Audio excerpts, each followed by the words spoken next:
2 ഗുളികകൾ അടങ്ങി ഡോംപെരിഡോൺ മാത്രമാണ് പ്രശ്നങ്ങൾ ഉണ്ടാക്കുന്നത്. അതിനോടനുബന്ധിച്ച് ചിലർ മെറ്റാക്ലോപ്രമൈഡും കൊടുക്കാൻ, അതായത് റെഗ്ലാൻ പോലെയുള്ള ഗുളികകൾ, അതും പ്രശ്നമുണ്ടാക്കുന്നതാണ്. എന്താണിത് ചെയ്യുന്നത്? ശരീരത്തിലെ പ്രൊലാക്റ്റിൻ ലെവൽ ഉയർത്തുകയാണ് ചെയ്യുന്നത്. പ്രൊലാക്റ്റിൻ ലെവൽ ഉയർത്തുന്നതോടുകൂടി ഹോർമോൺ ലെവലിൽ ഇത് വളരെ പ്രധാനപ്പെട്ട ഒരു ഹോർമോണാണ്. അത് ഡോപ്പമിന് എതിരായി പ്രവർത്തിക്കുന്നതാണ്. ലൈംഗിക ആനന്ദവും ലൈംഗിക ശേഷിക്കുറവും കുറയ്ക്കുന്ന ഘടകമാണത്.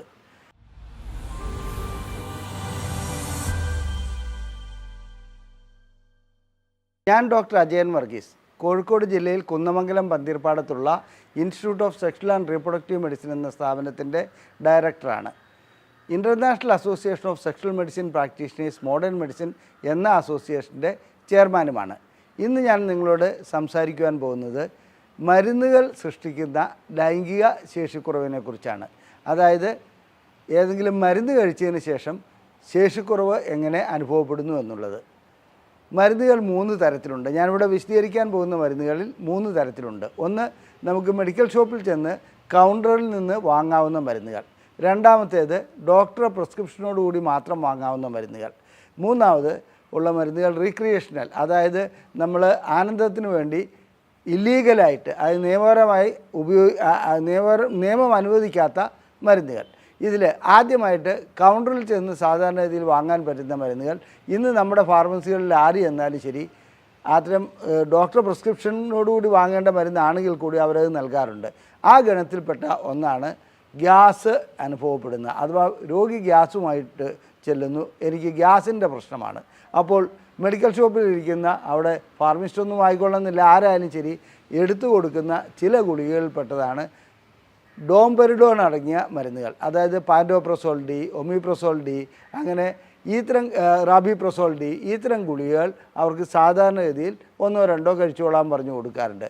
എപ്പോൾ ഗ്യാസ് ഉണ്ടാകുന്നോ, എപ്പോൾ വയറിനൊരു സ്തംഭനം ഉണ്ടാകുന്നോ, ബുദ്ധിമുട്ടുണ്ടാകുന്നോ, അപ്പോഴെല്ലാം ഈ ഡോംപെരിഡോൺ അടങ്ങിയ ഗുളികകൾ കഴിക്കുന്നതായി കാണാം. ഇതിൻ്റെ മറ്റൊരു തരത്തിലുള്ള ഗുളികയാണ് മെറ്റാക്ലോപ്രമൈഡ് അഥവാ റെഗ്ലാൻ എന്നൊക്കെ പറയുന്ന ഗുളികകൾ. അതും ഛർദി നിൽക്കുവാൻ വേണ്ടിയാണ് കഴിക്കുന്നത്. ഈ ഗുളികകൾ എന്താണ് ചെയ്യുന്നത്?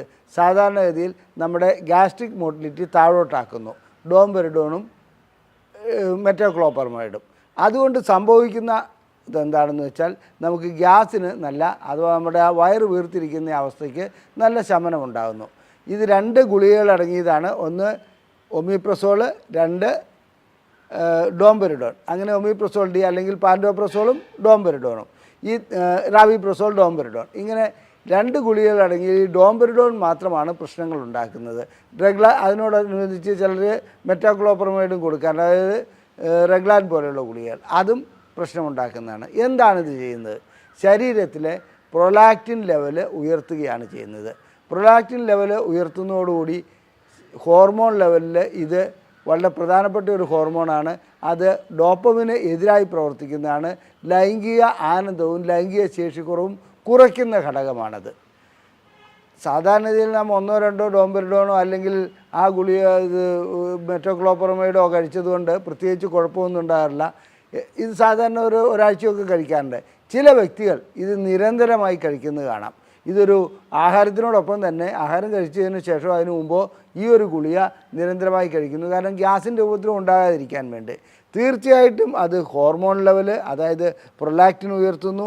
പ്രൊലാക്റ്റിൻ എന്ന ഘടകം ഉയരുന്നതോടുകൂടി എന്ത് സംഭവിക്കുന്നു? ഇതിനകത്ത് ടെസ്റ്റോസ്റ്ററോണിൻ്റെ ലെവൽ കുറയുകയും ചെയ്യുന്നു, ലൈംഗിക ശേഷിക്കുറവ് ഇല്ലാതാകുകയും ചെയ്യുന്നു.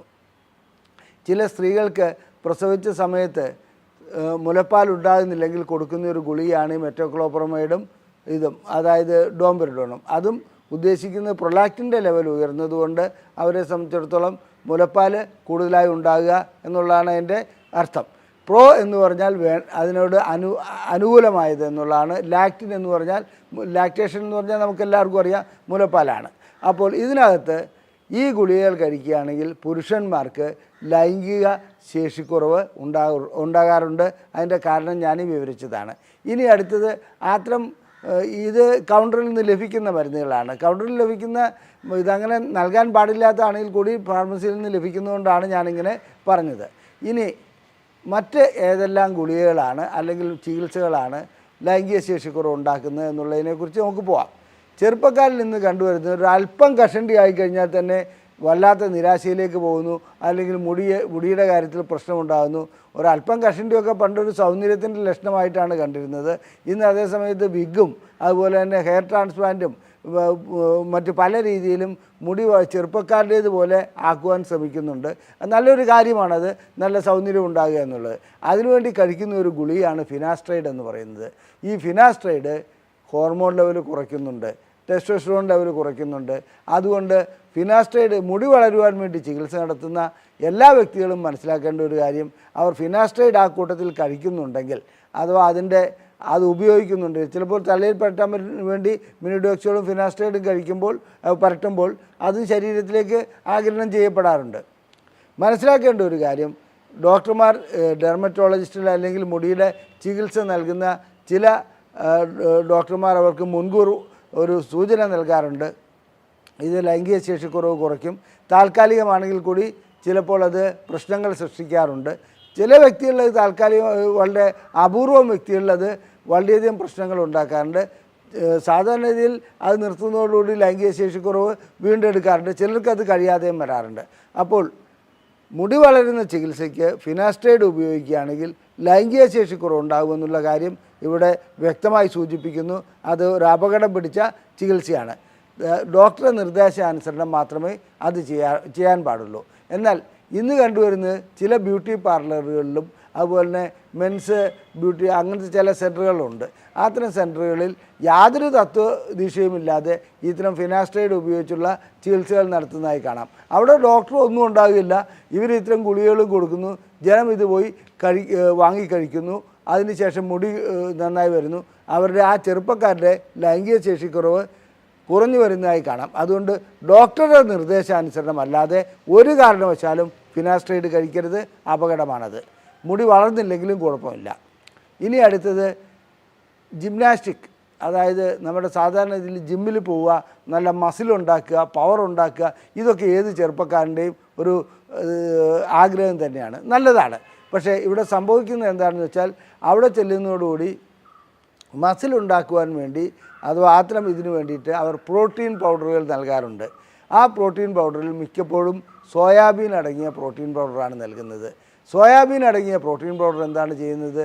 വേ പ്രോട്ടീനാണത്.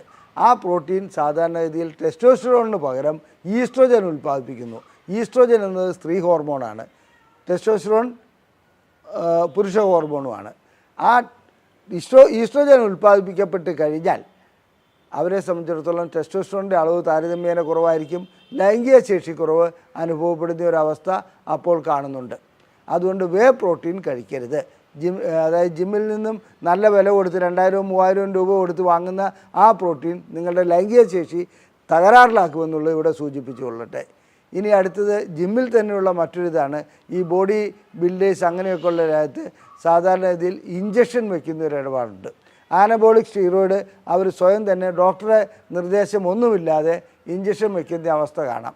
ഇത്തരം ഇഞ്ചക്ഷൻ വയ്ക്കുന്നതും ലൈംഗിക ശേഷിക്കുറവ് ഉണ്ടാക്കുമെന്ന് മാത്രമല്ല ഗുരുതരമായ ആരോഗ്യ പ്രശ്നങ്ങൾ ഉണ്ടാക്കുന്ന ഒന്നാണ് ആനബോളിക് സ്റ്റീറോയിഡ്. അത് ഒരു കാരണവശാലും നിങ്ങൾ ബോഡി ഉള്ള ശരീരമൊക്കെ മതി, അതിനെ കൂടുതലായി പെരുപ്പിച്ച് വീർപ്പിച്ച് കാണിക്കേണ്ട എന്ന് വെച്ചാൽ നിങ്ങളുടെ ലൈംഗികതയും തകരില്ല, മറ്റാരോഗ്യ പ്രശ്നങ്ങളും ഉണ്ടാകില്ല. ആനബോളിക് സ്റ്റീറോയിഡ് വളരെ അപകടം പിടിച്ചതാണെന്ന് ഇവിടെ സൂചിപ്പിച്ചു കൊള്ളട്ടെ. ഇനി ചികിത്സയുടെ ഭാഗമായി ഡോക്ടർമാർ നിർദ്ദേശിച്ച് നൽകുന്ന ചില മരുന്നുകളുണ്ട്. ആ മരുന്നുകളുടെ കാര്യത്തിലും ഈ ഞാൻ നേരത്തെ സൂചിപ്പിച്ച ഡോംപെറിഡോണും എല്ലാം ഉൾപ്പെടാറുണ്ട്. അങ്ങനെ ഡോംപെറിഡോണോ ഗ്യാസിൻ്റെ പ്രശ്നമായി ചെല്ലുമ്പോൾ ഡോക്ടർ നിർദ്ദേശിക്കുന്നത് ചിലപ്പോൾ അത് കണക്കിലെടുക്കാതെ നിർദ്ദേശിക്കുകയാണെങ്കിൽ വളരെയധികം കാലം കഴിക്കുകയാണെങ്കിൽ ലൈംഗിക ശേഷിക്കുറവുണ്ടാവും. ഇനി നമുക്ക് മാനസിക പ്രശ്നങ്ങൾക്ക് കഴിക്കുന്ന ചില ഗുളികകൾ. മാനസിക പ്രശ്നങ്ങൾക്ക് കഴിക്കുന്ന എല്ലാ ഗുളികകളും തന്നെ ലൈംഗിക ശേഷിക്കുറവ് ഉണ്ടാക്കാറുണ്ട്. അതിൽ സാധാരണഗതിയിൽ നാം കണ്ടുവരുന്ന അതായത് ഡൈസിപ്പാം മുതൽ അങ്ങോട്ട് ഹാലോപെരിഡോൾ, ഇതുപോലെ സിഷോഫീനയ്ക്ക് നൽകുന്ന ഒൽനാസപ്പാം, ഇത്ര എല്ലാ മരുന്നുകളും തന്നെ മാനസിക രോഗത്തിന് ഏതെല്ലാം മരുന്നുകൾ കഴിക്കുന്നുണ്ടോ അതെല്ലാം തന്നെ ലൈംഗിക ശേഷിക്കുറവ് ഉണ്ടാക്കാറുണ്ട്. മാത്രമല്ല മാനസിക രോഗം തന്നെ ഒരു പരിധിവരെ ലൈംഗിക ശേഷിക്കുറവ് ഉണ്ടാക്കുന്ന ഒരവസ്ഥയാണ്. ഇനി അപസ്മാരത്തിന് കൊടുക്കുന്ന ചില മരുന്നുകളും ഫിനഡോയിൻ സോഡിയം അങ്ങനെയുള്ള മരുന്നുകൾ പോലും ലൈംഗിക ശേഷിക്കുറവ് ഉണ്ടാക്കാറുണ്ട്. അപ്പോൾ അപസ്മാരത്തിനുള്ള ചികിത്സയും മാനസിക രോഗത്തിനുള്ള ചികിത്സയും നൽകുമ്പോൾ ആദ്യം മനസ്സിലാക്കേണ്ടത് അതിൽ ലൈംഗിക ശേഷിക്കുറവ് ഉണ്ടാക്കുന്ന ഘടകങ്ങൾ ഉണ്ടാകാൻ സാധ്യതയുണ്ട്. അതുകൊണ്ട് അത് ഉപേക്ഷിക്കണമെന്നല്ല, ഡോക്ടറുമായി ഡിസ്കസ് ചെയ്ത് അതിന് ഒരു മിനിമം ലെവലിൽ അത് കഴിച്ചു പോകുന്നതാണ് നല്ലത്. ഇനി പ്രഷറിന് കഴിക്കുന്ന ഗുളികകൾ. പ്രഷറിന് കഴിക്കുന്ന ഗുളികകൾ അറ്റനോൾ, അതുപോലെ തന്നെ പ്രൊപ്പനോൾ, പിന്നെ മെറ്റോപ്രോളോൾ, ഇത്തരം ഗുളികകൾ സാധാരണഗതിയിൽ ലൈംഗിക ശേഷിക്കുറവ് ഉണ്ടാക്കാറുണ്ട്. ഇത് ബീറ്റാ ബ്ലോക്കേഴ്സ് ഗണത്തിൽപ്പെടുന്ന ഗുളികകളാണ്. ഇത്തരം ഗുളികകൾ മാറ്റി മറ്റൊരു ഗണത്തിൽപ്പെട്ട ഗുളികകൾ കഴിക്കുകയാണെങ്കിൽ ലൈംഗിക ശേഷിക്കുറവ് ഉണ്ടാകുകയില്ല. അതുകൊണ്ട് പ്രഷറിന് കഴിക്കുന്ന ഗുളികകൾ ഡോക്ടർമാർ നിർദ്ദേശിക്കുന്നതാണെങ്കിലും ലൈംഗിക ശേഷിക്കുറവ് അനുഭവപ്പെടുന്ന ഗുളികകളാണോ എന്നറിയുവാൻ മറ്റൊന്നും ചെയ്യേണ്ട, ആ ഡോക്ടറോട് തന്നെ ചോദിച്ചാൽ മതി ഇത് ലൈംഗികമായിട്ട് എന്തെങ്കിലും പ്രശ്നങ്ങൾ ഉണ്ടാക്കുമോ എന്നുള്ളത്. അപ്പോൾ അതിനനുസരിച്ചുള്ള ഗുളിക നൽകുവാൻ ഡോക്ടറോട് ആവശ്യപ്പെട്ടാൽ മതി. ഇനി ക്യാൻസറിന് കഴിക്കുന്ന ഗുളികകൾ, കീമോതെറാപ്പിയിൽ വിൻക്രിസ്റ്റിൻ മുതലായ ഗുളികകൾ ലൈംഗിക ശേഷിക്കുറവ് ഉണ്ടാക്കാറുണ്ട്. സാധാരണഗതിയിൽ ക്യാൻസർ രോഗം വന്നു കഴിഞ്ഞാൽ നാം കഴിക്കുന്ന എല്ലാ മരുന്നുകളും ലൈംഗികമായിട്ട് അല്പസ്വല്പം ശേഷിക്കുറവ് ഒരു രീതിയിലല്ലെങ്കിൽ മറ്റൊരു രീതിയിൽ ഉണ്ടാക്കാറുണ്ട്. ക്യാൻസർ രോഗം തന്നെ പല രൂപത്തിൽ ലൈംഗിക ശേഷിക്കുറവ് ഉണ്ടാക്കാറുണ്ട്. ആ ഗണത്തിൽപ്പെട്ട ഇതിലാണ് വിൻക്രിസ്റ്റിൻ മുതലായ ഗുളികകൾ. അത് ഡോക്ടറോട് ചോദിച്ചറിയാവുന്നതാണ്. പക്ഷേ ജീവൻ വീണ്ടെടുക്കുന്നതിന്, അത് നിലനിർത്തുന്നതിന് ഇത്തരം ഗുളികകൾ വളരെ അത്യന്താപേക്ഷിതമാണ്. അതുകൊണ്ട് അവിടെ ലൈംഗിക ശേഷിക്കുറവ് ഉണ്ടാകുന്നുണ്ടോ ഇല്ലയോ എന്നുള്ളതല്ല നോക്കേണ്ടത്, നമുക്ക് ഈ രീതിയിൽ അസുഖം മാറ്റുക എന്നുള്ളതാണ്. അപ്പോൾ അത്തരം ഗുളികകൾ കഴിക്കേണ്ടതായി വരും. ഇനി ഹോർമോൺ ഗുളികകൾ, ഏതെങ്കിലും രീതിയിലുള്ള, ഞാൻ നേരത്തെ സൂചിപ്പിച്ചു ആനബോളിക് സ്റ്റീറോയിഡിൻ്റെ കാര്യം, അതുപോലെ തന്നെ ഏതെങ്കിലും രൂപത്തിലുള്ള ഹോർമോൺ തെറാപ്പി ചെയ്യുകയാണെങ്കിൽ ലൈംഗിക ശേഷിക്കുറവ് അനുഭവപ്പെടാറുണ്ട്. അത്തരം ലൈംഗിക ശേഷിക്കുറവ് അനുഭവപ്പെടുന്ന ഇതിൻ്റെ കാരണം ടെസ്റ്റോസ്റ്ററോൺ ഹോർമോൺ കുറയുന്നു എന്നുള്ളതാണ്. അങ്ങനെ ടെസ്റ്റോസ്റ്ററോൺ ലെവൽ കുറയുന്നത് കൊണ്ട് തീർച്ചയായിട്ടും ലൈംഗിക ശേഷിക്കുറവ് അനുഭവപ്പെടും. ഹോർമോൺ തെറാപ്പിയിൽ ഡോക്ടറോട് വ്യക്തമായി സംസാരിക്കണം. ലൈംഗിക ശേഷിക്കുറവ് അനുഭവപ്പെടുവാൻ സാധ്യതയുണ്ടോ എന്നുള്ളത് ചോദിക്കണം. അതാണ് ഇതിനകത്ത് വേണ്ട മറ്റൊരു കാര്യം. ഇനി ഇതുകൂടാതെ നാം ഡോക്ടർ നൽകുന്ന മരുന്നുകൾ കഴിഞ്ഞു, അതായത് നമ്മൾ ആനന്ദത്തിന് വേണ്ടി ഇല്ലീഗലായിട്ട് നിയമപരമല്ലാത്ത ഗുളികകളും മരുന്നുകളും ഉപയോഗിക്കാറുണ്ട്. ആ കൂട്ടത്തിൽ നമുക്ക് എന്തെല്ലാമാണെന്ന് നോക്കാം. സിഗരറ്റ്, മദ്യം, ഹാൻസ്, പുകയില, ഇനി അതുകൂടാതെ MDMA, ഇനി ഹെറോയിൻ, പിന്നെ അത് ഒട്ടനവധി ഇത്തരം മരുന്നുകൾ, അതായത് പെത്തഡിൻ, ഇതെല്ലാം